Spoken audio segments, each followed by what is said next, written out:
બાળકના ડોક્ટરનું બાનું કાઢી અને અમને એને ગોળ ગોળ રમાડ્યા છે. છેલ્લે બાકી એને હાથ ઊંચા કરી દીધા. આ કિરણ હોસ્પિટલની બહુ મોટી બેદરકારી છે અને ડોક્ટરનો મોટી ભૂલ છે. સુરતની પ્રખ્યાત કિરણ હોસ્પિટલ ફરી એકવાર વિવાદોના ઘેરામાં આવી છે. એક પરિવાર દ્વારા હોસ્પિટલના ડોક્ટરો પર ગંભીર બેદરકારીના આક્ષેપો કરવામાં આવ્યા છે. પરિવારનો આરોપ છે કે સમયસર સારવાર ન મળવાના કારણે તેમના નવજાત શિશુનું મોત નીપજ્યું છે. આ ઘટનાની વિગત મુજબ કોમલબેન નામના મહિલાએ પ્રસૂતિ માટે સવારે 10 વાગે કિરણ હોસ્પિટલમાં દાખલ કરવામાં આવ્યા હતા. પરિવારના જણાવ્યા અનુસાર ડોક્ટરે શરૂઆતમાં જ નોર્મલ ડિલિવરીની ખાતરી આપી હતી, પરંતુ સાંજ સુધી કોઈ યોગ્ય સારવાર આપવામાં આવી નહોતી. પરિવારના સભ્ય રાહુલભાઈએ આક્રોશ સાથે જણાવ્યું કે અમે સવારે 11 વાગ્યાથી એડમિટ હતા, પરંતુ સાંજે 4 વાગ્યા સુધી કોઈ સારવાર મળી નથી. છેલ્લે જ્યારે બાળકના ધબકારા ઓછા થયા ત્યારે જ ડોક્ટરોએ સિઝેરિયન કરવાની વાત કરી. આ બધું ડોક્ટરોની બેદરકારીને કારણે થયું છે અને તે ડોક્ટરનું લાયસન્સ રદ કરવાની માંગ કરી રહ્યા છે.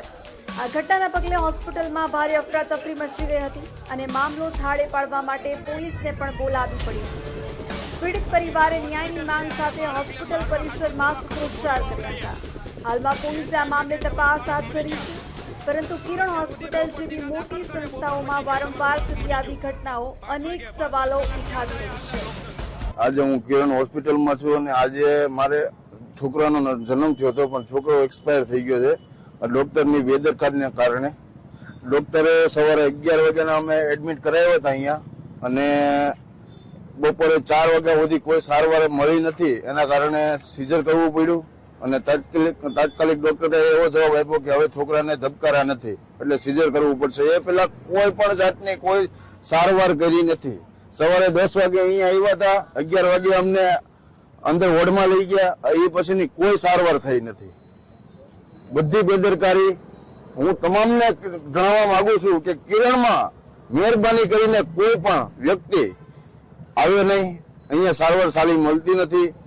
મેડિકલમાં દવા લેવા જાય તો બી કલાકની વેઇટિંગ કરાવે છે, ત્યાં બેસાડે છે. બહુ ખરાબ સિસ્ટમ છે અને આ હોસ્પિટલમાં આવવામાં ખાસ ધ્યાન રાખજો.